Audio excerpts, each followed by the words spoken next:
Salve, salve, amigos e amigas, sejam bem-vindos a mais um podcast, programas totalmente excelentes, né? Sempre com propostas diferenciadas. Hoje estou trazendo um cara aqui que eu conheci não tem muito tempo, mas, ó, sinceramente, tocou meu coração. O cara tem uma história de vida e tenho certeza que você que está aí acompanhando a gente vai ficar até o final, porque, ó, vai tocar o coração de vocês, porque o nosso bate-papo tocou o meu também, e a gente vai saber de onde ele veio, onde ele está e, se Deus quiser, para onde ele vai. Estou recebendo aqui Léo Mota. Seja bem-vindo, meu irmão. Satisfação, né? Poder estar aqui. Né? Todas as portas que se abrem para trazer essa mensagem que é carregada da exclusão, preconceitos, é uma porta que, sem dúvida, vai nos levar essa mensagem a outras pessoas a conhecer a história. É isso aí. E quem não sabe ainda a história do Léo Mota, o Léo Mota foi morador de rua, ressignificou a vida dele, a gente vai saber como tudo aconteceu, né? Principalmente, às vezes eu ficava pensando assim, nossa, o cara, né, morador de rua, né, infelizmente sendo negado pela sociedade, né, sendo excluído. A população de rua ela é excluída, é julgada, né? Infelizmente, muitas das vezes é vítima de ações criminosas, né, por conta de não ter um endereço para voltar. Né? Isso, quando a gente para pensar que muitas das vezes as pessoas que estão na rua hoje, elas perdem a vida, algum desses motivos é porque ela não tem ali o seu endereço. Né? Isso traz uma profunda tristeza, né, em saber que aquela pessoa está ali não escolheu estar, sabe? Porque ninguém levanta da sua casa, hoje bate a porta e faz da rua uma morada, né? Muitas que chegaram ali tiveram diversos direitos seus negados, né? Seja educação, saúde, política habitacional, né? Falta de acesso aos serviços sociais. Então, quando a gente está hoje pensando que estamos em 2024, estamos avançando, quando a gente abre a nossa janela, vê alguém na rua, quando a gente anda nas grandes metrópoles, vê alguém na rua, a gente vê que os avanços eles acontecem, mas ainda muito a ser feito, para que um dia a gente possa falar que, de fato, estamos vivendo um progresso. O mais triste para mim é quando a gente vê o morador de rua na calçada, né? E vê o cidadão de sua casa atravessando a rua para um lado, para se esquivar, e voltando para a mesma calçada, como se aquele cara não existisse. Mas antes da gente voltar a essa parte, uma coisa que eu ainda não sei da sua história, é o que a gente conversou por horas e horas lá no Balaio das Artes, lá com o Márcio, com o Juvenal, queridíssimos, né? Inclusive ele falou, ó, traz ele pra cá, faz o podcast aqui no Balaio das Artes. Márcio, não deu, tá? Eu já estava agendado aqui, eu não ia ter logística para ir lá pro Balaio das Artes, a gente está fazendo nossa entrevista aqui. Mas uma coisa que eu não sei se eu fiquei acanhado em te perguntar, mas como você disse que Baba fala qualquer coisa, né? Como aconteceu de você parar na rua, sem teto, sem endereço? Então, o caminho da rua, ele é uma desconstrução, né? Eu iniciei nas drogas aos 14 anos, dentro de uma escola pública, na hora do recreio. Ali que era algo com a faixa etária que eu tinha, iniciando nas drogas, através de jovens com a mesma faixa etária que eu, não tinha a percepção, a noção do que, aonde as drogas levam. Porque no início a droga me apresentou um prazer. Nos meus livros eu descrevo o meu primeiro uso de droga como o meu primeiro beijo na boca. Mas só que eu sou portador de uma doença chamada dependência química. Então aquele uso recreativo ele foi avançando. Até que de uma droga substituí por uma outra. E aos 21 anos eu perdi um filho. Meu filho ele foi assassinado com 5 meses de vida pela mãe. Dia 20 de maio de 2003 eu perdi o meu filho, o seu algoz, a sua genitora. E eu já era um jovem com predisposição ao uso de drogas, né? Então, na comunidade que eu nasci e cresci, não tinha psicólogos, não tinha muitos ombros amigos para chorar, mas tinha um ponto de venda de drogas. Foi onde eu recorri para sanar essa dor. Escravizado nas drogas, eu passei 20 anos. Porque foram 20 anos usando droga na esperança de um dia ser feliz. E, na verdade, só é feliz quem não usa, né? Porque as duas coisas não tem como fazer ao mesmo tempo. Até que eu chego aos 35 anos, eu conheço o crack. Depois de uma desilusão, enfim. Eu acabei em busca de algo mais forte. Mergulho no crack, perco o emprego, perco já o endereço, que nas drogas eu fui adoecendo fisicamente, mentalmente, espiritual, e com isso as consequências foram as perdas, né? Já não tinha vida amorosa, já não tinha vida profissional, já não tinha vida financeira, e chegou um tempo que eu já não tinha onde viver. Então, eu decido retornar ao convívio da minha mãe, num pequeno quartinho na sua casa. Um homem com 35 anos, né, com a saúde mental totalmente abalada, refém do uso compulsivo da substância química e psicoativa. E acontece uma situação que é o ponto fundamental de eu ir morar nas ruas.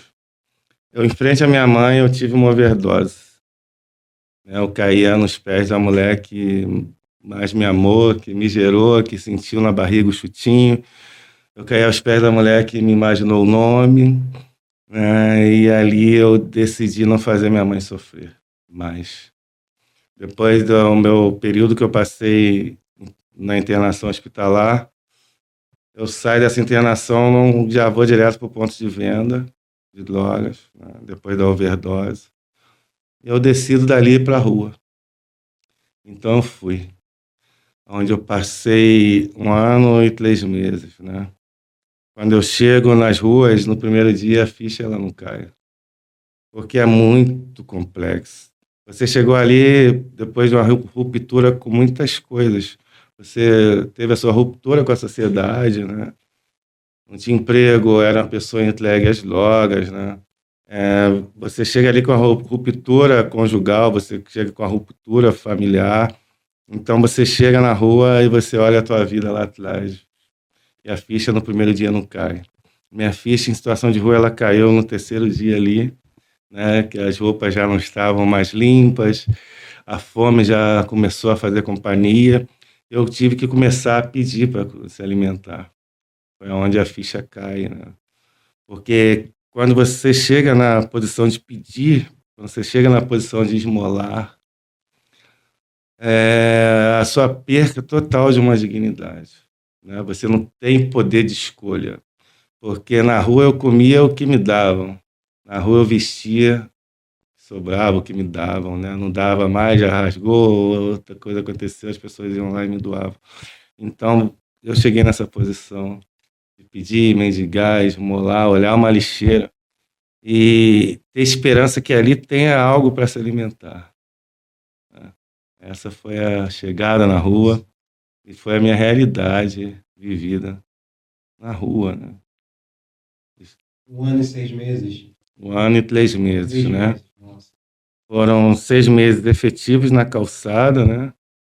E 7 meses em recuperação, um abrigo, né, de tratamento de dependentes químicos, né? Quem está no abrigo continua fazendo parte da população de rua, né? Porque a qualquer momento, se você não aceita, né, viver aquela realidade de uma recuperação para as drogas, a solução que você tem é a saída de voltar para a rua, né? Então, foi 1 ano e 3 meses. E antes de você começar todo esse trabalho, né, que levantou o seu nome, que colocou você onde está, justamente do carinho e do cuidado com aqueles, né, que sofreram o que você sofreu, e muitos estão sofrendo ainda, mas um pouco antes disso, qual foi a virada de chave? Foi quando você foi para o abrigo, mas aconteceu aquela coisa de tipo assim, eu não quero mais? Como é que foi a virada de chave? O que me tira da rua é o sofrimento, né? Quem está na rua está sofrendo, mas enquanto você não chega, não passa por um sofrimento máximo ali, não, não me faria sair, né? Eu passei por esse grande sofrimento. Rio de Janeiro é uma cidade com sensação térmica que chega à média de quase 50 graus, né? E aqui não tem água disponível potável gelada, né? Não temos chuveiro, banheiros públicos, nada disso no Rio de Janeiro. E a humilhação que eu passei me provocou essa dor intensa de um sofrimento, né? Eu entrei no restaurante, pedi água. Segurança me pegou pela camisa e me arrastou e me jogou lá fora. E perguntou: o que é que você quer aqui? Eu só quero água, amigo. Estou com muita sede. Porque a sede na rua, ela é intensa porque você não sabe quando vai sanar, né? E chegar a doer, dar um nó na sua garganta, né? Eu andava muito pelo Rio de Janeiro, muitas das vezes descalço em cima do asfalto, porque eu tinha que catar escravos, né? Eu alimentava o meu corpo físico e alimentava também o meu uso das drogas. Então a minha rotina era trabalho na rua, catava latinha, pet. Então a sede era muito intensa. Quando ele me pergunta o que eu quero, eu falo: quero água, e água gelada. Aí ele riu e fala: a água que você quer eu vou te dar, pô. Você não falou antes. E ele entrou e voltou, era um copo grande, descartável, com água com bastante gelo. E ele me deu, eu botei na boca. De imediato eu coloquei para fora. E ali tinha água, gelo e sal. Sabe? Eu perguntava: por que você fez isso comigo? Ele só levantou a camisa, né? Mostrou uma arma de fogo. Falou que se eu voltasse a entrar ia ser pior. Então o que me faz sair da rua é o sofrimento. Esse dia eu dei alguns passos mais à frente, eu estava acompanhado de um saco grande, já com bastante lata, que eu tinha trabalhado durante todo o dia. Eu tomo a decisão de aceitar ajuda, né? Porque de um lado está alguém para ajudar, do outro lado alguém que tem que aceitar ser ajudado, né? E eu lembrei de um lugar que é uma assistente social que hoje é uma das minhas grandes amigas, sabe? Me atendeu na rua, me falou e eu fui para esse lugar. É uma instituição, a sede dela é na freguesia, né? Aquele ali, eu posso dizer que foi o melhor dia da minha vida. Porque se eu não tivesse passado por aquele portão, nem vivo eu estaria hoje. Nossa. Sabe? Ali sanou todo o meu sofrimento. Quando eu passo naquele portão, as pessoas perguntam o que eu queria. Eu quero parar de usar droga. Você está no lugar errado, né, Léo? E aqui é só para quem quer ser feliz. Depois de alguns dias, eu descobri, né, eu é feliz ou usa droga. Então, o que me tira da rua é o sofrimento intenso. É uma grande humilhação que eu passo ali, sabe? Tem outras pessoas que veem uma pessoa em situação de rua, sente pena, mas só quem está na rua que sente a dor. Eu senti a dor intensa. E depois disso, aí eu já acompanho a sua história o suficiente para saber, né, que você tem já há alguns anos fazendo trabalho social, né, de resgate ao morador de rua e também outras ações também que envolvem o cidadão carente num todo, né? As pessoas podem pensar: não, o Léo é aquele cara que cuida do cara da rua. Não, é muito mais que isso, não é verdade? Em 2019 eu lanço um livro. O livro, ele explode, né? E com isso eu conheço muitas pessoas. E muitas dessas pessoas queriam me ajudar, sabe? Mas eu falava: olha, gente, eu não preciso mais de ajuda. Eu já tenho endereço para voltar hoje, eu já faz um tempinho que eu não olho no lixo para comer. Já que vocês querem ajudar, vamos ajudar quem ficou. E algumas das pessoas toparam. E ali começava a minha trajetória de auxílio a quem ficou nas ruas. Porque através da ajuda dessas pessoas criamos uma ação social no mesmo lugar que eu dormia na calçada. Cheguei lá, para minha surpresa, tinham pessoas que ainda eram do meu tempo de situação de rua. Eles mesmos levantavam e vinham ajudar na distribuição. E essa ação social, ela repercutiu. E veio mais pessoas. Então, criei o projeto A Rua é a Casa de Muitos, Não Deveria Ser de Ninguém.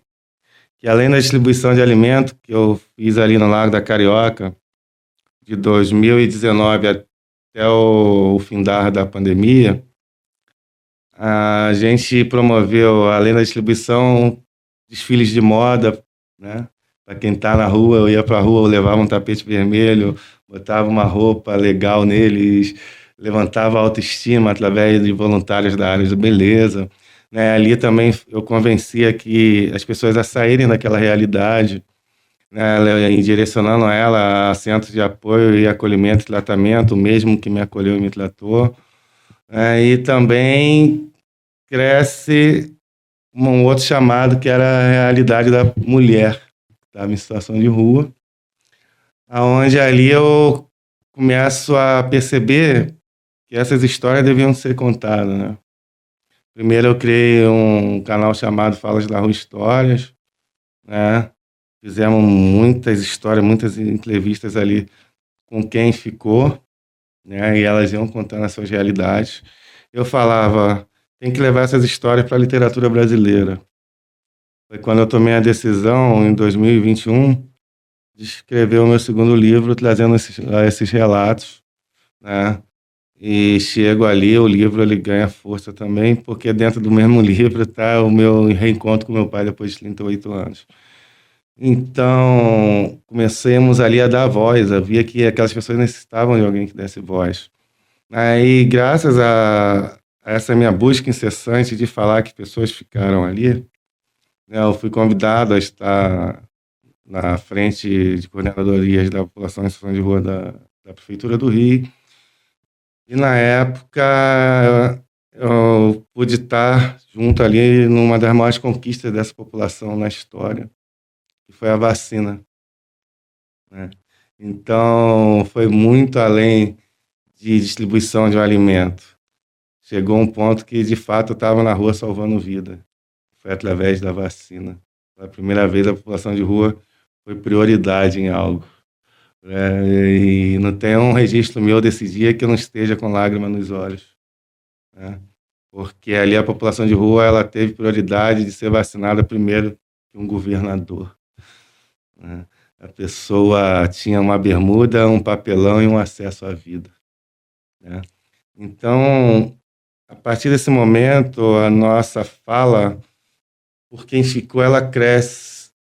Aí eu fui convidado a ser embaixador do maior projeto para mulheres do Rio de Janeiro, que é o projeto Menina, Moça, Mulher. Eu sou convidado a ser embaixador do projeto Menina, Moça, Mulher. Eu via que, de fato, tudo que eu passei, eu superei, as experiências que eu carrego comigo, elas de fato estavam indo além. Porque foi o primeiro projeto voltado à mulher em situação de rua, na área de saúde, empoderamento, resgate de vidas, onde ali elas têm ginecologista, psicóloga, ortopedia, pediatra também para as crianças. A gente tem cursos, a gente dentro do projeto, né, a gente tem oficinas de empregabilidade, acesso à renda. É um projeto fantástico e abrangente, porque hoje não abrange apenas quem está em situação de rua. O projeto ele atende a todas as mulheres em vulnerabilidade do Rio de Janeiro, sabe? O que me traz muita emoção é porque hoje eu faço para mim o bem mais precioso da terra, que é a mulher, né? A mulher que nos traz e nos conduz à vida, sabe? Então eu sou um privilegiado hoje, sabe? De poder fazer projetos tanto para quem está em situação de rua, tanto para quem está saindo, tanto para quem um dia sonha em sair, porque dentro desse projeto eu também criei um outro projeto meu de cultura, se chama Poesia que Liberta, onde eu me reúno com as mulheres em situação de rua e a gente produz poesias juntos, para que elas possam liberar e libertar ali os seus sentimentos através da arte. E graças a esse projeto, dos meus maiores sonhos, eu estive nas 3 bienais consecutivas como convidado, né? O meu maior sonho é que na próxima Bienal não esteja apenas o Léo ali como uma única história que saiu da rua, mas que eu leve essas mulheres para que elas possam estar ali contando a história delas, sabe? Aí eu começo a pensar que, de fato, a população de rua ela está começando a vencer, porque a nossa fome não é só de comida, né? Cara, é impressionante todo o seu relato e, tipo assim, o quanto está faltando coisa a gente falar, né?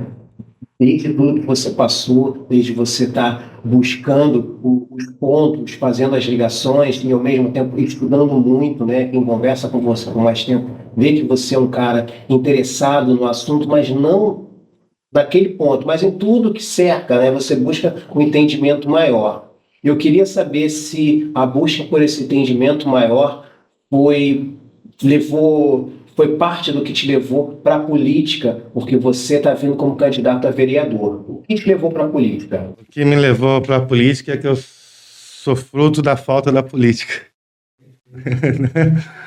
E com essa visão e com todas as faltas e falhas que eu passei, né, eu decidi me candidatar, né, para tentar fazer algo que hoje ainda falta a política alcançar, né? A minha bandeira maior é, sem dúvida, a social, né? Por eu ter sido resgatado pelo serviço social, por eu ter estado há 3 anos e meio na pasta do serviço social, né? Mas também pelo desejo de querer fazer mais, né? Porque um social forte é uma política forte, porque é a porta de entrada para muitas coisas, né?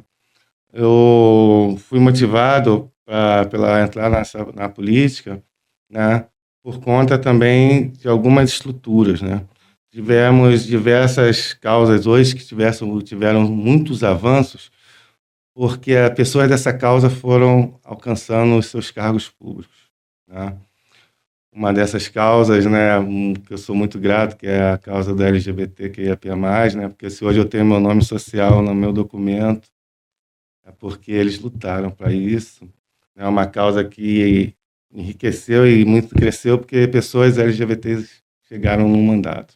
A gente vê uma outra causa que eu tenho muito carinho, que é a causa da proteção animal, avançou também muito, porque os protetores foram ocupando seus cargos, né?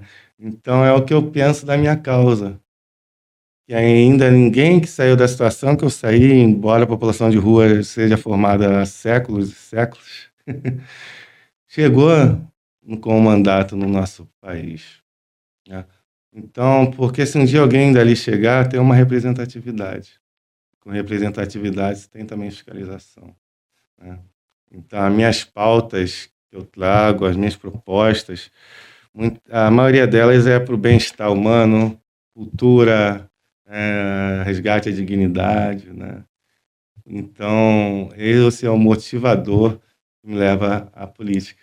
Eu sou fruto da falta de uma política, né?